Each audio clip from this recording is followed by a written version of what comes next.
Assalamualaikum warahmatullahi wabarakatuh.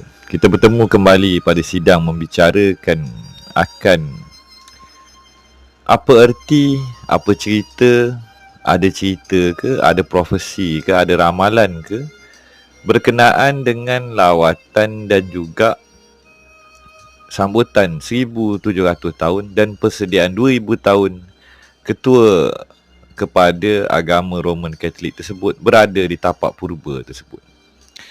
Jadi di sini kalau kita melihat kepada a timeline countdown leading to the incarnation and birth of Jesus Christ bahagian 1A, dalam terjemahannya itu aliran carta masa counter perkiraan yang menuju kepada kelahiran semula akan Nabi Isa Al-Masih tersebut.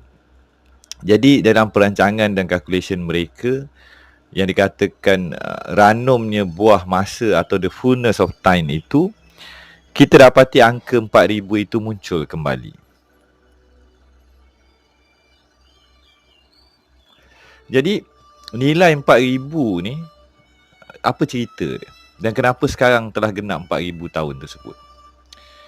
Angka 4000 ini merujuk kepada perkiraan yang bermula dengan wujudnya Adam di taman syurga atau the Garden of Eden tersebut.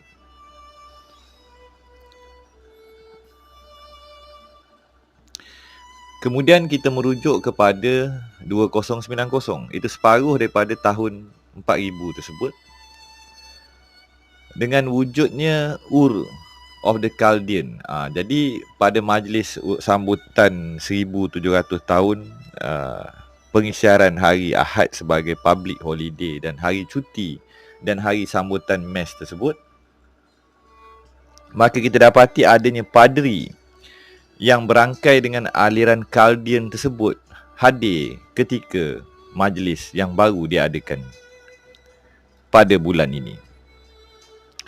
Di dalam perkiraan cross reference, angka 4000 itu muncul kembali di dalam yang dikatakan the 400 Divine. Jadi kebarangkalian 4 juta tahun, 4000 tahun dan cycle yang merujuk kepada 4000 Divine mean cycle wujud kembali di dalam perkiraan aliran Hindu tua yang dikatakan zaman Kali Yuga tersebut. Jadi di sebalik tirai cerita ni, kadang kita kata Tok Fauzi ni ramalan tetap ramalan. Benar tuan-tuan. Tapi kalau kita nak pening sekarang ni, kita cerita pasal zaman lah ni COVID. Jadi macam-macam cerita ada kan. Tapi adakah COVID itu melanggar ikut suka hati random? Saya katakan tidak. Apa bukti tidak? Tu dia depan mata tuan-tuan. Double helix two strand twist almost 4000 time. Semua kiraan ni cukup 4000 tahun mereka lepaskan. Mereka lepaskan kalau teori konspirasi. Mereka lepaskan coronavirus untuk mengalter double helix pada manusia. Jadi hukum tenaga, hukum kitaran, hukum berlitan, jalur masa 4000 tahun, 4000 kali 4000 cyclic time berbalik kepada jati diri arkiteknya manusia atau insan. Itu ada cerita dia. Lepas tu kita pening lagi kali kedua. Depa cakap COVID ni pembohong.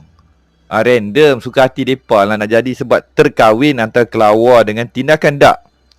Kat sini saya paparkan kepada tuan-tuan bukti jelas dan nyata. 4000 ke 5000 tahun dulu berlakunya genetik marker dan berubahnya genetik bangsa Eropah tersebut. Takkan dah kebetulan ya sekarang ni 4000 tahun lagi berlakunya perubahan, hampir semua manusia akan kena pi cocok dengan COVID. Ini bukan pihak Jebon, polis ke, spy ke, jangan tuduh saya anti vaksin. Tak, saya tak anti vaksin, saya suruh ambil. Saya kata ni fakta. Apa yang jadi 4000 tahun dulu dah berubah DNA. Sekarang ni DNA kita bakal diintroduce dengan DNA yang dikatakan COVID yang berangkai dengan kajian dan berbagai polemik yang sedang berlaku ketika ni. Jadi hampa pening ke saya pening? Ke saya terserupak? ke saya terlanggar batu DNA 4,000 tahun dulu? Jadi ni diambil daripada kajian yang merujuk kepada genetik marker bangsa Pan-European yang pertama, yang secara mengejut tiba-tiba 4,000 ke 4,500 tahun dulu berubah. Dan para saintis tak tahu apa sebab. Mungkin 4,500 tahun dulu pun benda sama berlaku kot. Ada virus yang ubah DNA mereka. Tok nenek Europe. Tapi lah ni semua kena tu, satu dunia sampai Asia kena tukar. Kena tambahlah dengan barang lain kan. Jadi fikirkanlah tuan-tuan, saya paparkan depan ni fakta. Jadi apa kesan 4,000 yang sedang berlaku di tapak tua tersebut pada tarikh dan masa dan ketika yang kita khabar sebelum ni? DNA cloning melibatkan basis 4,000. Measurement cycle DNA damage, merosakkan DNA melibatkan tenaga 4,000. 4,000 tahun ke, 4,000 cyclic ke. Di sebalik tirai tu cerita 4,000 ni tidak gebang kosong tuan-tuan. Dan triple helix atau triplet dan kerosakan kepada double helix ini berlaku satu dalam 4,000 orang. Ya Allah, maksud dia apa tuan-tuan? Allah Ta'ala ni, Tuhan ni main matematik. Mereka dah jumpa calculation kot. Jadi mereka semua ikutlah perancangan dan calculation. Mereka buatlah cerita. No? Wallahu alam bisawab. Jadi kita berbalik kepada cerita Nambu. Jadi ketua agama Roman Katolik ni, dia naik Attilia Ebas. Tali temali kot. A330. Nombor cantik no tuan-tuan. A3330. Nampak tak? AZ 4,000. Nombor 4,000. Nombor kau terbang yang ada P. Bila melibatkan markah 4,000. Jadi tuan-tuan kata kat saya, Tok Fauzi, lagu mana mereka saya dapat konspirasi angka 4,000 ni? Tu dia 2,300 Akkadian cylinder seal dating campur dengan 1,700 tahun. Iaitu 2021 tolak dengan tarikh diisytiharkan MES tersebut. 321 Emperor Roman Konstantin I. Jadi 2,300 campur 1,700 dapatlah 4,000 tahun daripada cerita yang berlaku itu. Kan? 2,300 daripada 321.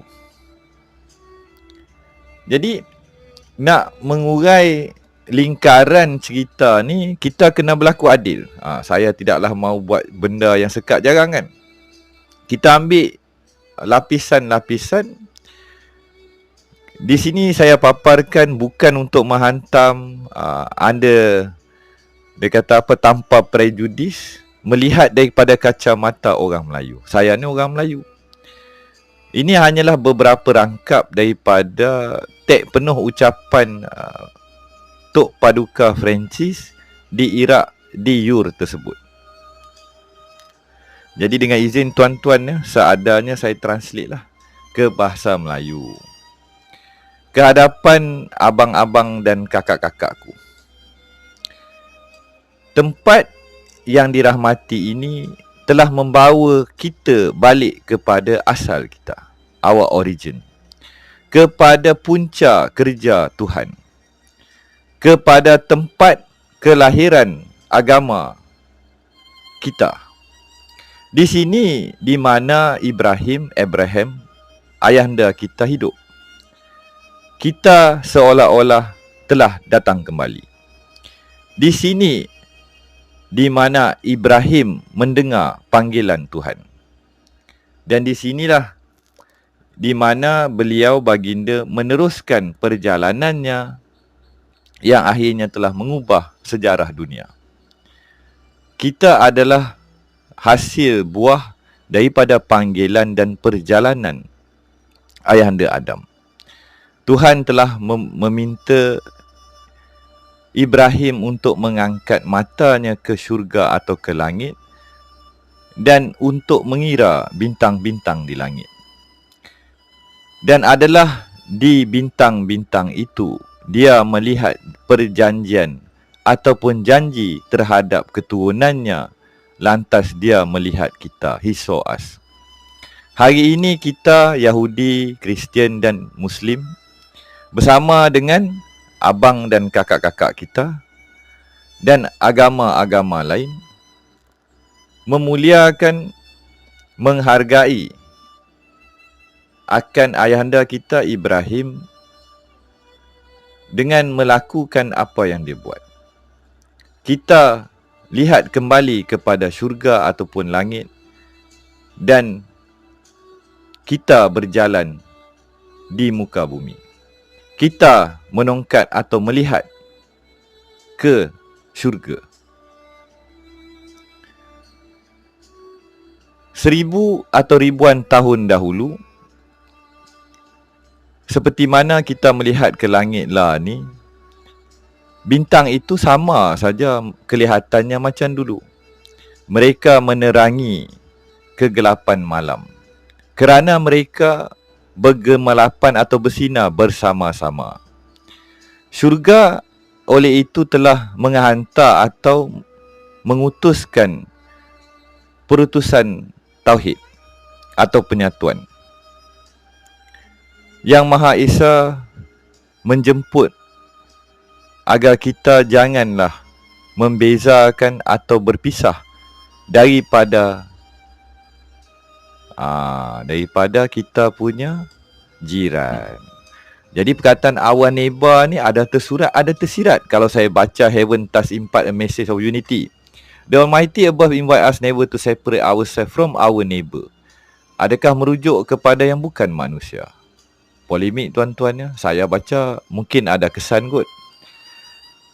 The otherness of God, sifat yang sebaliknya oleh Tuhan itu merujuk atau menuding jari kepada kita dan kepada yang satu lagi itu ada tu, dan juga kepada abang dan kakak-kakak kita. Abang-abang dan kakak kita lah. Maka jika kita mahu membela, mengekalkan persaudaraan ataupun keadik-beradik ataupun penyatuan gelanggang ataupun pertalian ni, kita tidak boleh terlepas pandang akan pandangan syurga.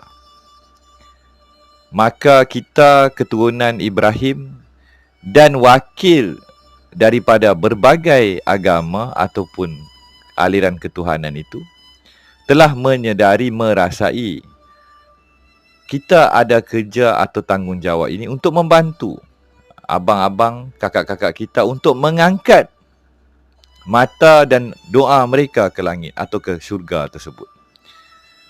Kita memerlukan ini semua kerana kita bukanlah independen ataupun berdikari. Manusia tidak merdeka ataupun sepenuhnya dikatakan, orang kata apa, cukup. Kita tidak boleh hidup ataupun survive dengan kederat ataupun dengan kita sendiri. Jadi kat sini dipaparkanlah yang dikatakan itu gambar tapak yang diadakan mesyuarat interfaith. Itu di salah satu tapak purba. Jadi yang rumput baru, Permaidani Merah tu mereka kumpul lah, dikatakan dalam 10,000 orang masa MES dia kan. Jadi kita sambung balik no. Barangan dunia yang mana telah membawa manusia itu tidak peduli akan Tuhan dan yang lain, others, bukanlah sebab perjalanan kita di muka bumi. Kita mengangkat mata kita ke syurga untuk mengangkat diri kita daripada lubuk keangkuhan ataupun kesombongan kita, vanity. Kita menjadi hamba atau menjadi pelayan kepada Tuhan atas asbab untuk memerdekakan daripada rantaian kehambaan kepada ego kita. Kerana Tuhan telah menyuruh kita untuk mencintai sesama kita. Inilah agama yang sebenar, untuk menyembah atau mengabdikan kepada Tuhan dan untuk mencintai dan mengasihi jiran kita. Di dunia hari ini kita lupa dan kita dapat pandangan yang berbeza akan yang maha tinggi. Penganut percaya atau yang mempercayai itu telah memanggil kita untuk menjadi saksi terhadap kebaikan dan untuk mempersembahkan persaudaraan kita melalui kesatuan kita. Daripada tempat tapak ini di mana kepercayaan, keyakinan dan agama ini lahir, daripada tanah milik ataupun tanah tumpah ayahanda Ibrahim kita, marilah sama-sama kita mengesahkan kembali, menguatkan kembali yang Tuhan itu adalah Maha Pemurah, dan dosa yang paling terkutuk ataupun murtad ataupun kekafiran yang paling berat, syirik yang paling berat adalah mencemarkan nama dia melalui membenci saudara-saudara dan kakak-kakak kita. Abang-abang dan kakak-kakak lah, brother and sister. Keganasan, kezaliman bukanlah lahir daripada hati agama. Malah mereka itu adalah pendahaka kepada agama. Kita percaya kita tidak boleh berdiam bila mana teroris telah merosakkan dan menyalahgunakan agama. Maka kita dipanggil dan terpanggil untuk bersama-sama untuk menolak, membetulkan dan menepis salah faham ini. Janganlah kita membenarkan cahaya syurga itu dibayangi atau ditutupi dengan awan hasad, dengki, kemarahan atau kebencian. Semoga bapa ataupun tonggak Ibrahim ini membantu kita di dalam berbagai lapangan untuk menjadi aman damai terhadap semua. Mewujud dengan ketakwaan kepada Tuhan oleh Ibrahim. Semoga dengan ketakwaan terhadap Tuhan oleh bapa Ibrahim menjadi rahmat kepada semua manusia. Semoga kehadiran kita hari ini di bawah jejak langkah baginda menjadi tanda dan perlambangan rahmat dan harapan untuk Iraq, untuk Timur Tengah dan seluruh dunia. Syurga tidaklah terbabit ataupun terpalit ataupun terkesan dengan perlakuan dan kejadian di muka bumi. Tuhan menyayangi semua orang. Setiap puteri dan anak-anak putera ketuhanan itu di muka bumi. Marilah kita jangan berhenti daripada memandang ke langit atau ke syurga dan melihat kepada bintang yang sama pada hari ini seperti mana ayahanda kita Ibrahim memandang, muhasabah, memikirkan akan kejadiannya. Kita berjalan di muka bumi. Bagi Ibrahim, melihat ke langit bukanlah menjadi suatu godaan atau melupai Yang Maha Esa. Malah ia merupakan satu bonus ataupun bungaan kepada perjalanan baginda di muka bumi. Maka itu adalah untuk meletakkan jalan kepada dia, kepada keturunan dia di dalam setiap ketika, detik dan kala. Semuanya bermula di sini bila mana Yang Maha Esa, penguasa tonggak utama itu telah membawa dia keluar daripada Ur. Perjalanannya keluar dan melibatkan pengorbanan. Ibrahim telah meninggalkan tanahnya, rumahnya dan keluarganya.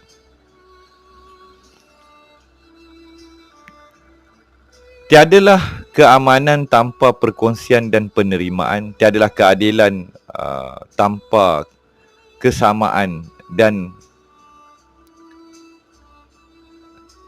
ke depan, ke hadapan untuk kesemuanya. Tetapi semua ini perlulah bermula, beginning with the most vulnerable. Maksudnya pada yang bermula dengan mereka yang tidak ada kekuatan atau lemah. Tidaklah akan ada keamanan kecuali manusia mengembangkan atau memberikan tangan kepada manusia yang lain. Tiadalah keamanan selagi mana kita melihat yang selain itu ada situ sebagai others, sebagai orang lain dan bukan kita. Tiadalah keamanan selagi mana alliance paksi ini adalah melawan yang lain itu. Kerana alliance itu, paksi itu di antara kita dan mereka atau yang ada itu akan menambahkan sempadan atau tembok. Keamanan tidaklah akan menuntut pemenang atau yang kalah. Tetapi abang-abang dan kakak-kakak semua, di dalam perselisihan faham dan kesakitan waktu lampau, perjalanan ini adalah daripada konflik kepada unity. Jadi di dalam gambar ini tuan-tuan ya, kita lihatlah tapak yang dikatakan zigurat itu antara tapak yang dikatakan Tower of Babel, yang mana menjadi tapak lokasi lawatan ketua agama Kristian tersebut. Di sini adalah The Tower of Babel dan lakarannya yang akan saya sambung dengan kisah Stargate Ur ada mengena dengan Melaya tak? Jadi kita berbalik tuan-tuan ya, kepada ucapan yang disebut dan dibacakan oleh Pope Ketua Agama Kristian. Ada tersurat, ada tersirat. Cuma saya tak boleh cakap banyak-banyak. Saya hanya akan sebut ada itu, selain itu, apa maksud dia? Adakah merujuk kepada orang, merujuk kepada manusia, atau ada tu merujuk kepada satu lagi pihak yang bukan manusia ataupun pihak yang lain itu. Kat sini dalam, kalau tuan-tuan perhalusi balik yang saya baca dalam bahasa Melayu tadi, yang saya masukkan selain daripada kita adalah ada itu. Maka kat situ akan nampak jelas dan nyata sama ada terkias, terpalit ataupun tersurat dan tersirat. Maka jelas dan nyata 4,000 telah berlalu dan kesan 4,000 tahun tersebut pastinya telah terpalit dengan kehadiran COVID. Dan perubahan tetap akan berlaku seperti mana 4,000 tahun dahulu telah berlaku. Mereka tak boleh main kartun. Sejarah tetap sejarah, perubahan tetap perubahan. Tetapi akhirnya, apakah yang perlu kita buat?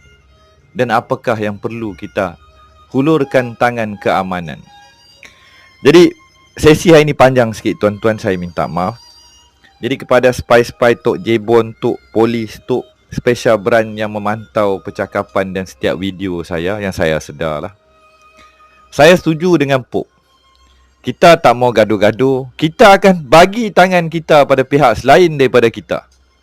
Janganlah berlaku zalim. Berlakulah keadilan. Laksanakanlah keadilan itu. Kan? Dan janganlah ubah tanpa keizinan kami. Janganlah godam 4,000 tahun dulu mereka godam. Berlaku adil. Tangan keamanan dibagi, kami sambut dengan keamanan. Tapi kalau tangan kezaliman diberi, apakah kami akan tetap berdiamkan diri? Cerita agak kasar, ada lawak, ada jenaka. Di atas paksi keadilan Ar-Rahman Ar-Rahim, tetaplah saya yang bercakap hari-hari ini kepada orang ramai dan kepada diri saya dan waris saya. Jalan Rasulullah, jalan keamanan. Jalan kasih sayang bakul kasih Ar-Rahman Ar-Rahim. Hak tetap hak. Keamanan diberi, keamanan dikecapi. Kita bangsa Melayu bukan bangsa gaduh-gaduh. Tetapi seperti mana hukum alam mengatakan, berlaku adil, keadilan diberi. Tiada keadilan, pastilah keadilan itu akan dituntut. Kita bakal bersambung dengan wabillahi taufiq wal hidayah. Assalamualaikum warahmatullahi wabarakatuh. bangsa Melayu, warisan tanah Melayu, tetap akan menerima keamanan dan keadilan, tetapi tetap merujuk kepada Raja sekalian alam, Tuhan semesta alam, tauhid sejati, warisan leluhur zaman berzaman. Wabillahi taufiq wa hidayah. Assalamualaikum warahmatullahi wabarakatuh.